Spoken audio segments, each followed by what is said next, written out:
മുത്തലിബിന്റെ മക്കളിൽ ഏറ്റവും ചെറിയ ആൾ കൂടിയാണ് ഈ പറയുന്ന അബ്ബാസ് റളിയല്ലാഹു അൻഹു. സ്വഹാബികളൊക്കെ ബഹുമാനപ്പെട്ടവരെ വല്ലാതെ ആദരിക്കുന്നവരാണ്. ആദരവ് എന്ന സംഗതി ഇസ്ലാമിൽ സ്ഥിരപ്പെട്ട കാര്യമാണ്. ആദരിക്കേണ്ട വ്യക്തികളുണ്ട്, ആദരിക്കേണ്ട വസ്തുക്കളുണ്ട്, ആദരിക്കേണ്ട ദിവസങ്ങളുണ്ട്, ആദരിക്കേണ്ട സ്ഥലങ്ങളുണ്ട്. അതിനോടൊക്കെയുള്ള ആദരവ് ഇസ്ലാമിൽ എല്ലാം സ്ഥിരപ്പെട്ട കാര്യമാണ്. പരത്തി പറയാൻ സമയമില്ല.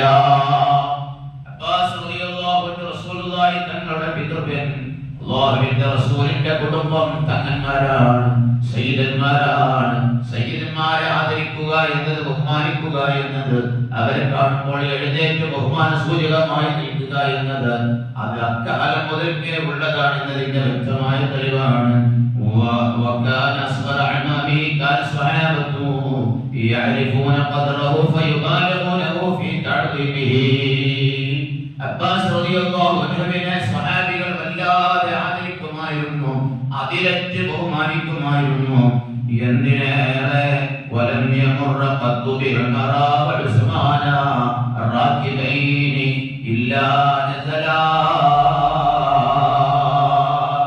ഉസ്മാൻ റളിയല്ലാഹു അൻഹു, ഉമർ ഇബ്നുൽ ഖത്താബ് റളിയല്ലാഹു അൻഹുമൊക്കെ അബ്ബാസ് റളിയല്ലാഹു അൻഹുവിനെ കാണുമ്പോൾ അവർ രണ്ടുപേരും അവരുടെ വാഹനങ്ങളായ കുതിരപ്പുറത്തോ കഴുതപ്പുറത്തോ ഒട്ടകപ്പുറത്തോ ഒക്കെ യാത്ര ചെയ്യുമ്പോ അബ്ബാസ് റളിയല്ലാഹു അൻഹുവിനെ എവിടെയെങ്കിലും കാണുകയാണെങ്കിൽ അവർ വാഹനപ്പുറത്ത് നിന്ന് ആദരപൂർവ്വം ഇറങ്ങുകയും അബ്ബാസ് റളിയല്ലാഹു അൻഹു കടന്നു പോവുകയും ചെയ്തതിനു ശേഷമാണ് വീണ്ടും അവർ യാത്ര ആരംഭിക്കുക.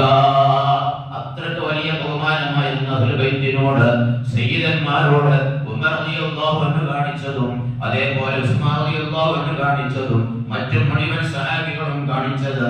എത്രത്തോളം ഉമർ റളിയല്ലാഹു അൻഹു പലപ്പോഴും അബ്ബാസ് റളിയല്ലാഹു അൻഹുവിനെ മുൻനിർത്തി മഴ തേടുകയും മഴ ലഭിക്കുകയും ചെയ്തിട്ടുണ്ട്. എല്ലാം സഹിഹായ ഹദീസുകളിൽ സ്ഥിരപ്പെട്ട കാര്യമാണ്. ആ അബ്ബാസ് റളിയല്ലാഹു അൻഹു ഹിജ്റ 32-ൽ ബഹുമാനപ്പെട്ടവരുടെ 88-ാമത്തെ വയസ്സിൽ മദീനയിൽ വെച്ചാണ് പിന്നീട് വഫാത്താകുന്നത്. മദീനയിലെ സുപ്രസിദ്ധമായ ജന്നത്തുൽ ബഖീഅ ശ്മശാനത്തിൽ അവിടെ അന്ത്യവിശ്രമം കൊള്ളുന്നു. അബ്ബാസ് റളിയല്ലാഹു അൻഹുവിന്റെയും മകൻ അബ്ദുല്ലാഹ് റളിയല്ലാഹു അൻഹുവിന്റെയും ബർക്കത്ത് കൊണ്ട് അല്ലാഹു തആല നമ്മെ നന്നാക്കി തരുമാറാവട്ടെ.